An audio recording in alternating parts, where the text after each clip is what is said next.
बिस्मिल्लाहिर्रहमानिर्रहीम। अस्सलामुअलैकुम स्टूडेंट्स, उम्मीद करता हूँ कि आप सब लोग ठीक ठाक होंगे। आज हम पढ़ेंगे नील बोहर्स एटॉमिक थ्योरी या नील बोहर्स एटॉमिक मॉडल। इससे पहले हमने रदरफोर्ड एटॉमिक मॉडल पढ़ा हुआ है, उसमें दो डिफेक्ट आए थे। एक डिफेक्ट ये था कि अगर इलेक्ट्रॉन शेल में रिवॉल्यूशन करता है अराउंड द न्यूक्लियस तो ये कंटिन्यूसली एनर्जी को एमिट करता रहता है। जब ये कंटिन्यूसली एनर्जी को एमिट करता रहता है तो एक वक्त ऐसा आता है कि इसकी एनर्जी खत्म हो जाती है, इसकी एनर्जी डिक्रीज हो जाती है और ये automatically fall toward the nucleus. ये हमें क्लासिकल थ्योरी कह रही है, लेकिन हकीकत में ऐसा नहीं होता। ये रदरफोर्ड एटॉमिक मॉडल का एक डिफेक्ट था जिस पर आगे बोहर्स ने काम किया था। दूसरा डिफेक्ट क्या था? दूसरा डिफेक्ट ये था कि यहाँ पर स्पेक्ट्रम का मसला था।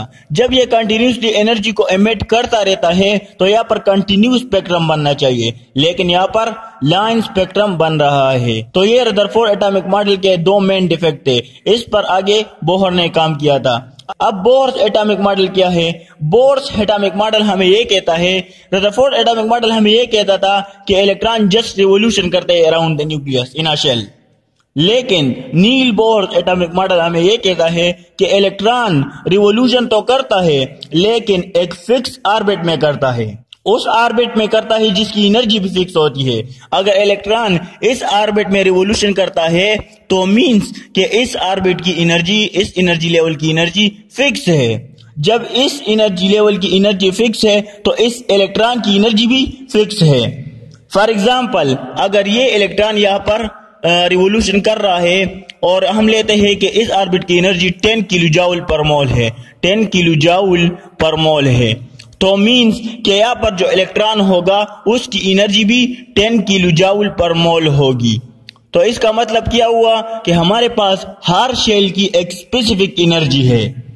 इसी तरह उसी शेल में जो भी इलेक्ट्रॉन रिवॉल्यूशन करेगा उसकी एनर्जी भी उस शेल की तरह होगी। अगर शेल की एनर्जी 20 किलो जूल पर मोल है तो उसकी एनर्जी, इलेक्ट्रॉन की एनर्जी भी 10 किलो जूल पर मोल होगी। तो ये नील बोहर ने कहा था। रदरफोर्ड ने जस्ट कहा था कि इलेक्ट्रॉन रिवॉल्यूशन करता है अराउंड द न्यूक्लियस, लेकिन नील बोहर कहता है कि इलेक्ट्रॉन रिवॉल्यूशन तो करेगा लेकिन फिक्स ऑर्बिट में करेगा जिसकी एनर्जी फिक्स होती है। फॉर एग्जाम्पल, ये हमारे पास एक एटम है और ये इसका न्यूक्लियस है। यहां से यहां तक जो डिस्टेंस है ये हमारे पास रेडियस है, ये वेलोसिटी है, इलेक्ट्रॉन की वेलोसिटी है और ये मास ऑफ द इलेक्ट्रॉन है, ये मास ऑफ द इलेक्ट्रॉन है। तो mvr यहां से बनता है। तो ये नील बोहर एटॉमिक मॉडल है और नील बोहर ने अपने एटॉमिक मॉडल की बेस प्लैंक क्वांटम थ्योरी पर रखी थी।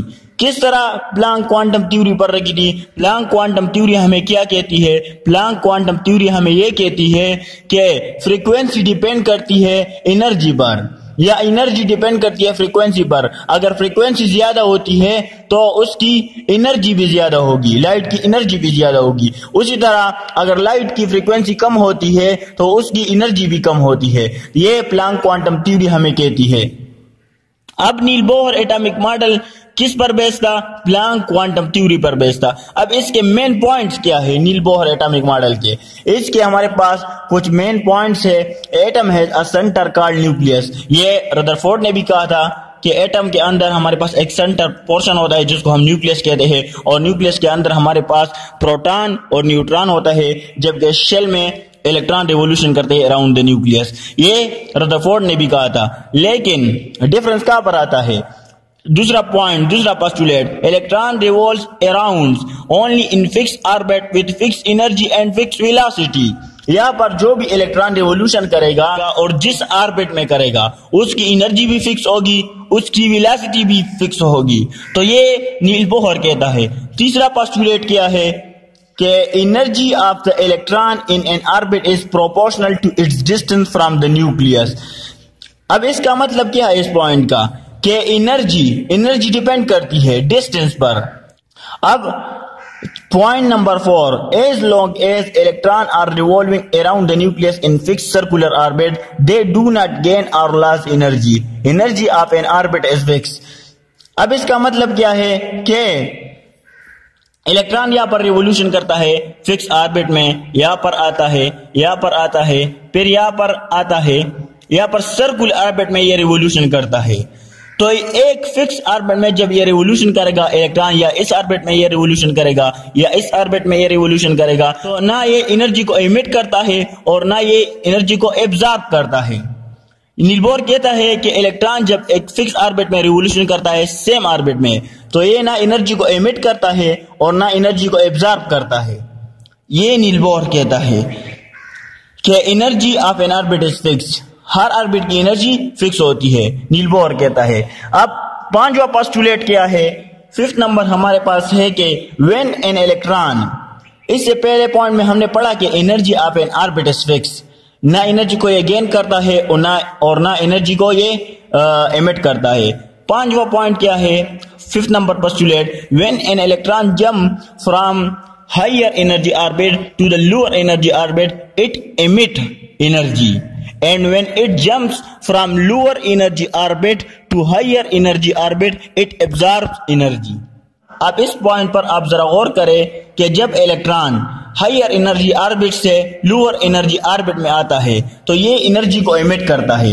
ये हमारे पास हाई एनर्जी ऑर्बिट्स है ये वाले, जब यहाँ पर जो इलेक्ट्रॉन मौजूद होता है ये लोअर एनर्जी ऑर्बिट में आता है तो ये एनर्जी को एमिट करता है। इसी तरह ये इलेक्ट्रॉन इस ऑर्बिट में आता है तो ये एनर्जी को एमिट करेगा। लेकिन जब इलेक्ट्रॉन लोअर एनर्जी ऑर्बिट से, ये लोअर एनर्जी ऑर्बिट है, हायर एनर्जी ऑर्बिट में जाता है तो ये एनर्जी को एब्जॉर्ब करेगा। फॉर एग्जांपल ये लोअर एनर्जी ऑर्बिट है और ये हायर एनर्जी ऑर्बिट है, जब इलेक्ट्रॉन यहां से यहां तक जाएगा तो ये एनर्जी को एब्जॉर्ब करेगा। तो इस पॉइंट का मतलब ये है। तो यहाँ पर एनर्जी डिफरेंस क्या आ जाता है कि del E is equal to E2 minus E1 is equal to H nu. यहाँ पर H हमारे पास प्लांक कांस्टेंट है, H हमारे पास क्या है? प्लांक कांस्टेंट है, जिसकी वैल्यू है 6.63 मल्टीप्लाई बाय 10⁻⁻³ जूल। और ये न्यू हमारे पास क्या है? ये हमारे पास फ्रीक्वेंसी है, फ्रीक्वेंसी है ये हमारे पास। तो ये हमारे पास पांचवा पोस्टुलेट है। अब 6 नंबर पोस्टुलेट हमारे साथ क्या है? Electron can reside in any one of the orbit and can not stay in between them. इस पॉइंट का मतलब ये है कि इलेक्ट्रॉन या तो इस ऑर्बिट में होगा, इस शेल में होगा, या इलेक्ट्रॉन इस शेल में होगा, या इलेक्ट्रॉन इस शेल में होगा। एक तरतीब है ना, इलेक्ट्रॉन यहाँ पर नहीं हो सकता, इलेक्ट्रॉन यहाँ पर नहीं हो सकता, इलेक्ट्रॉन एक फिक्स ऑर्बिट में होगा। इस पॉइंट का मतलब ये है यहाँ पर बिटवीन दी एनर्जी लेवल या शेल में ये इलेक्ट्रॉन नहीं पाया जा सकता।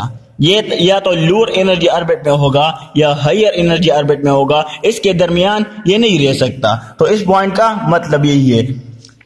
लास्ट पॉइंट हमारे साथ क्या है कि electron revolve only in those circular orbit for which the angular momentum is integral multiply of h nh divided by 2 pi nh divided by 2 pi के इलेक्ट्रॉन उन ऑर्बिट में रिवोल्यूशन कर सकता है जिसका mvr is equal to nh divided by 2 pi होता है। तो इलेक्ट्रॉन उन ऑर्बिट में सिर्फ रिवोल्यूशन कर सकता है। अब n का मतलब क्या है? n हमारे पास नंबर ऑफ शेल को रिप्रेजेंट करता है, नंबर ऑफ शेल को रिप्रेजेंट करता है। और h हमारे पास क्या है? प्लांक कांस्टेंट है, जिसकी वैल्यू हमारे पास 6.63 मल्टीप्लाई बाय 10⁻⁻³ जूल है। इसी तरह 2 हमारे पास एक नंबर है और पाई हमारे साथ कांस्टेंट है, जिसकी वैल्यू है 3.15। तो ये इस 7वें पोस्टुलेट का मतलब है। तो सिंपल सी बात है कि नील बोहर ने उन डिफेक्ट पर काम किया था जो रदरफोर्ड एटॉमिक मॉडल में उन्होंने दे की थी। तो ये नील बोहर का एटॉमिक मॉडल था कि इलेक्ट्रॉन एक फिक्स एनर्जी ऑर्बिट में रिवोल्यूशन करता है और उस इलेक्ट्रॉन की भी एनर्जी फिक्स होती है उस शेल की वजह से, क्योंकि वो इसी शेल में रिवोल्यूशन करता है। जब वो एक शेल से दूसरे शेल में जाता है तो वो एनर्जी को या तो एमिट करता है या एनर्जी को एब्जॉर्ब करता है। जब वो हाई एनर्जी लेवल में जाता है तो वो एनर्जी को क्या करता है? एब्जॉर्ब करता है। और जब वो लोअर एनर्जी ऑर्बिट में आता है तो वो एनर्जी को एमिट करता है। यहाँ पर हमने इसकी एग्जांपल दी है। तो ये बोहर का एटॉमिक मॉडल या एटॉमिक थ्योरी था जो उन्होंने 1913 में प्रपोज की थी। This is all about Niels Bohr atomic model. Okay, thanks.